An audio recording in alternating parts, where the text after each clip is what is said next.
আছেন এই মুহূর্তে মার্কেটে চলে আসলাম। মার্কেটে দেখতে পাচ্ছেন আপনারা যে 24 ঘন্টায় বিটিসি কিন্তু মোটামুটি 3% কিন্তু পাম্প করছে এবং ইথেরিয়াম 3.85% ওভারঅল 4% পাম্প করছে।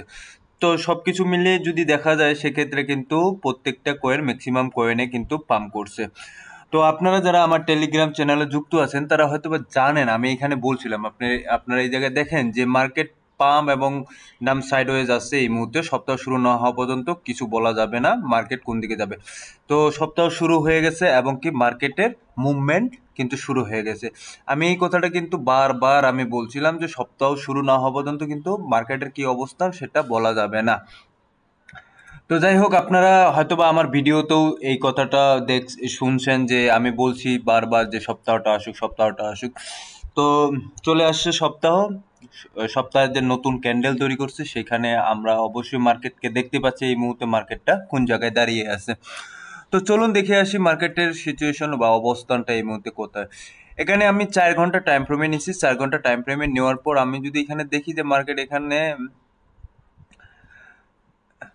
63,963 বা 64,000 কাছাকাছি এই মার্কেট কিন্তু চলে গেছে। এখন ওইখান থেকে আবার ব্যাক নিচ্ছে। এখন লেটস সি হোয়াট হ্যাপেন, সামনের দিকে কি হচ্ছে। তবে এই সপ্তাহ শুরুতে কিন্তু ভালো একটা মুভমেন্ট দিচ্ছে এবং মুভমেন্ট দেওয়ার ক্ষেত্রে সেখানে 1 ঘন্টার টাইম ফ্রেমে যদি আমরা দেখি সেক্ষেত্রে কিন্তু এই মুহূর্তে যে লাস্ট যে 1 ঘন্টার ক্যান্ডেলটা সেটা কিন্তু রেড ক্যান্ডেল তৈরি করছে। দেখা যাক এটা কি হয়। তো আমরা চলুন সপ্তাহের ক্যান্ডেলটা দেখে নিই, যেহেতু সপ্তাহটা শুরু হয়ে গেছে। সেই সপ্তাহের ক্যান্ডেলটা আমরা দেখে নিই। এই হচ্ছে সপ্তাহের ক্যান্ডেল এবং সপ্তাহের ক্যান্ডেলটা শুরুটা গ্রিন ক্যান্ডেল দিয়ে শুরু হয়ে গেছে। তো আমরা আশা করতেই পারি এখান থেকে মার্কেট উপরের দিকে যাবে এবং হয়তোবা যারা মার্কেটটা খুব ভালো করে রিসার্চ করতেছেন এই মুহূর্তে যে মার্কেটে কি সিচুয়েশনটাতে এবং কি মার্কেটটা কিভাবে কাজ করতেছে, তারা হয়তোবা এতক্ষণে মার্কেটটা গ্রাব করতে পারছেন যে এখানে মার্কেট থেকে কিভাবে টাকা বের করতে হবে। আমি বারবার একই কথা আমার আসলে বলাটা উচিত না এবং হয়তোবা আপনাদেরও শুনতে বিরক্ত লাগবে। আমি বারবার এই কথাটাই বলছিলাম যে কিভাবে মার্কেট থেকে টাকা জেনারেট করতে হবে। তো আজকে আম, কিছু মিম কয়েন নিয়ে কথা বলবো এবং মিম কয়েনে কেন বেশি আমরা প্রফিটেবল হই বা কি কারণে এখানে প্রফিটটা বেশি হয় সেই ক্ষেত্রে কিছুটা আলোচনা করি এবং কয়েকটা মিম কয়েন নিয়ে আলোচনা করি। মার্কেটের কিন্তু এই মুহূর্তে যে ফিয়ার এবং গ্রিন ইন্ডেক্স দেখতেছেন সেটা কিন্তু ন্যাচারালি এখনো আছে এবং 24 ঘন্টা দেখা গেল প্রত্যেকটা কয়েন যেমন ইথেরিয়াম, বিটকয়েন এবং কিছু কিছু কয়েন আছে অ্যাভালান্স 5%, শিবা ইনু 6.9% এবং নেয়ার প্রোটোকল 9%, বিটেন্সর 15%, পেপে 12%। প্রত্যেকটা কয়েনে কিন্তু সেইভাবে কিন্তু বৃদ্ধি পেয়েছে। Dog with hat 16%। এটা কিন্তু ইয়ে না, এটা আমি এর আগেও কিন্তু ডগ উইথ হ্যাট নিয়ে কথা বলছিলাম যে ডগ উইথ হ্যাট যে কয়েনটা আছে সেটা কিন্তু আপনারা বাই করতে পারেন। তো এখন চলুন দেখে আসি যে এই কয়েনগুলো কি কি, যে আমি যে কয়েনগুলোর আমি কথা বলছিলাম যে এই কয়েনগুলো আসলে রিটার্নটা ভালো দেয় এবং কি মিম কয়েন নিয়ে আমি সচরাচর কথা বলি না, কিন্তু মিম কয়েন নিয়ে আজকে চলে আসলাম। আমার একটা ফেভারিট মিম কয়েন, আমি জানি না আমার কেন ফেভারিট, কিন্তু আমার কাছে ফেভারিট একটা মিম কয়েন হচ্ছে পেপে। এটা যদি আমরা সার্কুলেটিং সাপ্লাই দেখি সেটা কিন্তু সার্কুলেটিং সাপ্লাই কিন্তু 100% সার্কুলেট অলরেডি হয়ে গেছে এবং এই মিম কয়েনটাতে যখন ইনভেস্ট আপনারা করবেন এই মুহূর্তে যে মার্কেট দেখতেছেন এই মার্কেট কিন্তু এখানে 4 টাইম 0 10 58 এখানে এই মুহূর্তে এইভাবে মার্কেট আছে। তো দেখুন এখন এক মান্থের যে টাইম ফ্রেমটা আছে সেখানে 1 মান্থের টাইম ফ্রেমে আমরা চলে যাই, সেখানে দেখতে পাবো যে মার্কেট কোথায় ছিল। মার্কেট ছিল এটা অনেক উপরেই ছিল মার্কেট, কিন্তু এখন মার্কেটটা এই সিচুয়েশনটাতে এইখান পর্যন্ত এখানে চলে আসছে। 5 টাইম 0 83 পর্যন্ত এখানে চলে আসছিল, 5 টাইম 0 83 পর্যন্ত। তো এখন এই মুহূর্তে মার্কেট চলতেছে কিন্তু 4 টাইম 0 110। সো আমরা এই যে এই কয়েনটাতে কিন্তু আমি একটু হোপ দেখতেছি এই কারণে বারবার যে আসলে কয়েনটাতে খুব যে ভলাটিলিটি খুব মানে বেশি, এবং কি এখানে মানে এন্ট্রি নেওয়া এবং এক্সিট নেওয়া আমার কাছে খুব সহজ মনে হয়। এখানে মার্কেট সর্বোচ্চ উপরে গেছে 4x017 পর্যন্ত, তো এখন আছে 4x010। তো এই মার্কেট আসলে কতটুকু এক্সপেক্ট করা যায় সামনের দিকে? দেখুন এই মুহূর্তে যেহেতু টোটাল সাপ্লাই এই জায়গায় ম্যাক্সিমাম সাপ্লাই 420.69 ট্রিলিয়ন। তো সো এখানে এক্ষেত্রে কিন্তু এটার কিন্তু মার্কেট ক্যাপ অনুযায়ী এখন যদি আমরা দেখি যে এখানে মার্কেট ক্যাপ কত আছে। আচ্ছা,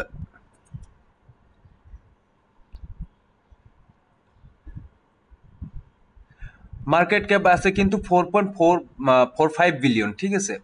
এখানে কিন্তু টোটাল 24 ঘন্টা যে ভলিউম জেনারেট হয়েছে এটা কিন্তু 1 বিলিয়নের কাছাকাছি।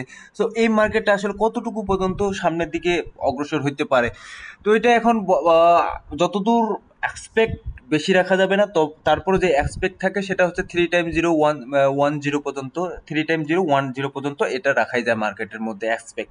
এবং এখন যদি ইনভেস্ট করি এখানে মার্কেটে, তাহলে এই ক্ষেত্রে কিন্তু মার্কেটে কিন্তু একটা ভালো একটা মুভমেন্ট গ্র্যাব করতে পারবো সামনের দিকে।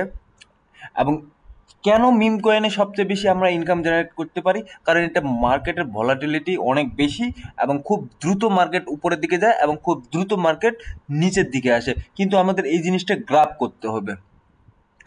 তারপর চলুন যে যে কয়েনটা আছে সেই কয়েনটা আরেকটা, যেমন বং কয়েন আছে, বং কয়েনের কথা আমি বলি।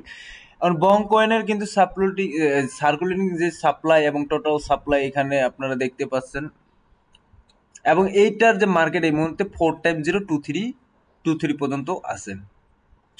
এটার যে হাইস্ট অল টাইম হাই ছিল সেটা এই 7 মাস আগে হাই হিট করছিল, এবং এটা হচ্ছে 4x047 পর্যন্ত, এবং ওইখান থেকে মার্কেট কিন্তু এখনো 51% ডাউন আছে।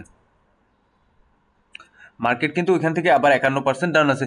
তো এটা মুভমেন্ট কি হতে পারে, যে এটা সামনের দিকে আসলে কতটুকু যেতে পারে বা কতটুকু আমরা করতে পারি? এখন দেখুন এখানে মার্কেট ক্যাপ কিন্তু খুব বেশি না, 1.65 বিলিয়নের মতো। এখানে কিন্তু মার্কেট ক্যাপ খুব একটা বেশি যে এটা না, এবং 24 ঘন্টায় যে ভলিউম এখানে জেনারেট করছে সেখানে কিন্তু দেখতে পাচ্ছেন 227.58 মিলিয়ন, এবং সার্কুলেটিং সাপ্লাই 71.26 ট্রিলিয়ন বং। তো এখানে আশা করতে পারি যে এটা আরো বেশি পেপের তুলনায়, আমার কাছে মনে হয় যে পেপের তুলনায় বং হয়তো বা আরো বেশি একটু পারফরমেন্স ভালো করবে। তো যেহেতু এই মুহূর্তে 7 মাস আগে এটার অল টাইম হাই ক্রিয়েট করছে, এবং ওই অল টাইম হাই থেকে আরো 51% এখন দাম আছে, তো আমরা এখান থেকে মার্কেটে এখানে এন্ট্রি নিয়ে একটা ভালো একটা মুভমেন্ট তৈরি করতেই পারি।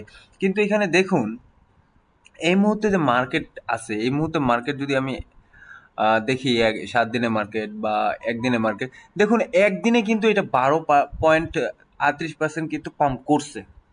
এটা আপনারা দেখতেছেন এখানে 12% পাম্প করা মানে এটা বিশাল একটা ব্যাপার কিন্তু। 12%, আপনি একটা চিন্তা করেন আপনার 10,000 টাকা 10% কত টাকা হয়? 10,000 টাকা 10% কত টাকা হয়? মিনিমাম 1,000 টাকা। তো দেখুন 12% সেখানে পাম্প করছে, সেটা উইদিন ওয়ান ডে। আমি সবসময় বললি যে ছোট ছোট করে জিনিসগুলো ভাবতে, একবারে বড় কোনো জিনিস ভাববেন না, বড় কোনো জিনিস ভাবলেই আপনারা ধরা খাবেন। তো দেখুন এই যে মার্কেটে যে ভলাটিলিটি এবং কি মার্কেটের যে আহ, যে রেজিং যে টাইমটা এটা খুব দ্রুত হয়, সেই কারণে এই মিম কয়েনগুলোতে মানুষ বেশি রিস্ক নেয়। এটা আমরা জানি যে মিম কয়েনের রিস্ক বেশি, তারপর কিন্তু মানুষ এই কয়েনগুলোতে ইনভেস্ট করতে চায়। এই মুহূর্তে যদি চলে আসি ফ্লোকিতে আপনারা দেখতে পাচ্ছেন ফ্লোকি এই মুহূর্তে চলতেছে 3x014, এবং এটার যদি অল টাইম যদি হাই দেখি, এটার অল টাইম হাই বেশি দিন না, 4 মাস আগে অল টাইম হাই ক্রিয়েট করছে, এবং অল টাইম হাই থেকে এই মুহূর্তে 58.06% কিন্তু ডাউনে আছে, 58 পয়েন্ট। এখন দেখুন এই মার্কেটে এটা আমরা যদি দেখতে যাই সেক্ষেত্রে কিন্তু 9.59 ট্রিলিয়ন ফ্লোকি, এবং এটার মার্কেট ক্যাপও কিন্তু খুব বেশি না, $1.39 বিলিয়ন। এবং এটা টোটাল সার্কুলেটিং অলরেডি হয়ে গেছে, সার্কুলেটিং সাপ্লাই 9.9 ট্রিলিয়ন, 59 ট্রিলিয়ন, এবং টোটাল সাপ্লাই 9.69 ট্রিলিয়ন, মোটামুটি সব হয়ে গেছে, সার্কুলেট হয়ে গেছে অলরেডি। তো এখন দেখুন যে মার্কেটে এই মুহূর্তে যদি আমি এক ইয়ারে চলে যাই, এখন আমরা দেখতে পারবো যে মার্কেট কত দূর পর্যন্ত ছিল। মার্কেট এখানে পর্যন্ত ছিল 3.035 পর্যন্ত। তো মার্কেট এই মুহূর্তে যেহেতু আপনারা দেখতেছেন এখান থেকে 58% ডাম্পে আছে, আমরা আশা করতেই পারি সামনের দিকে মোটামুটি একটা ভালো একটা রিটার্ন এখানে পাবো, মোটামুটি ভালো একটা রিটার্ন পাবো। এখন দেখুন ওয়ান ডে টাইম ফ্রেমে যদি আমরা দেখি, এই একদিনে এটা আমাদের 9% রিটার্ন দিয়েছে। ওই 9%, 10%, 9%, 10%, বা 12% বা 15%। সো এই যে কয়েনগুলো, মিম কয়েনগুলো আছে, এই কয়েনগুলো সচরাচর এই 10%, 20%, 30% উইথিন 7 ডেজ, উইথিন 7 ডেজ, 5 ডেজে আমরা এখান থেকে রিটার্ন নিতে পারি। শুধুমাত্র সবচেয়ে বড় কথা হচ্ছে যে মার্কেটে কখন এন্ট্রিটা নিব। এখন আমি বারবারই বলি একটা কথা, যে মার্কেটে এন্ট্রি নেওয়ার সময়টাতে যদি আমরা ঠিক এবং সঠিক সময়ে এন্ট্রি নিতে পারি, তাহলে যে কোনো কয়েন থেকে ইনকাম করা সম্ভব। তো ধন্যবাদ সবাইকে। দেখতেই পাচ্ছেন যে মার্কেটের যে সিচুয়েশন এবং মার্কেটের যে অবস্থান, আমরা আশা করতেই পারি এখান থেকে মার্কেট আরো সামনের দিকে একটু অগ্রসর হবে, কিন্তু সরাসরি যে উপরের দিকে চলে যাবে তা এমন কোনো যুক্তি নেই, বা এমন হবেও না মার্কেট। আসলে ওইরকম স্বপ্ন দেখেও লাভ নেই। কিন্তু আমরা এখান থেকেই যতটুকু প্রফিটেবল থাকে সেই প্রফিটটা আমাদেরকে এখান থেকে বের করতে হবে, এবং বের করে আবার রিটার্ন মার্কেটে রিইনভেস্ট করতে হবে।